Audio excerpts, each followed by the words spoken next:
আসসালামু আলাইকুম। আপনারা দেখতে পাচ্ছেন আমরা চলে আসি শাল বাগান, অনেক সুন্দর একটা বাগান।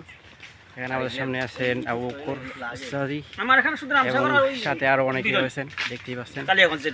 এখানে আমাদের জিয়া ওস্তাদি রয়েছেন, সবাই অনেক উপভোগ করছেন। এখানে আমাদের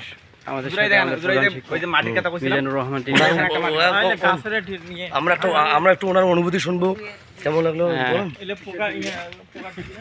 দিতে পারবে এই জিনিসটা দিতে কতদিন পাতা নাকি না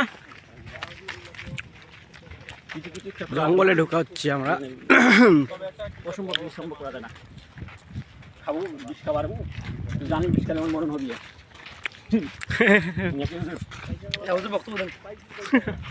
আমরা এখন জঙ্গলে ঢুকতে যাচ্ছি।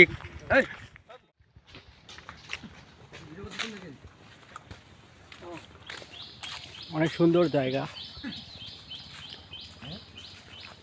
ভালো লাগতেছে।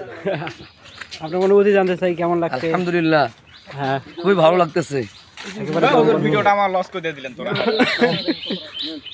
এদিকে শামসুল হুজুরকে দেখতে পাচ্ছি, অসাধারণভাবে তিনি পান চাওয়াচ্ছেন।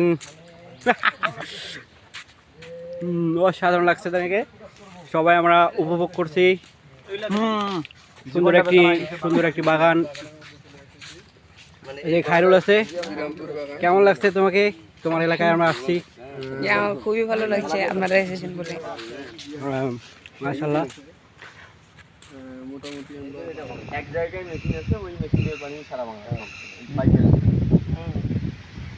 তারিখও লিখে দিচ্ছে 6/1 ঈদের কাজ কি মানে মেশিন না ওটা পানির গ্যাসটা এটা যদি গ্যাসটা না ঢুকে তো পানিটা নিষ্কাশন হবে না, যাবে না, পানি যাবে না। ওই যে এটা হাওয়া পাতে ঢুকা বের করে দেয়, তখন পানিটা সেল হয়। কেন আমার ট্যাঙ্কি গুলো গ্যাস পাইপ ড্রেনিং করে লম্বা লম্বা করে ওই পাইপের মতো পানি ঢুকবে না, না পানি যাবে না, পানি ঢুকবে না, যাবে না হইলে তোলা বিজ্ঞানী আছে। বিজ্ঞানী হিসাব নাই না পাইপের মতো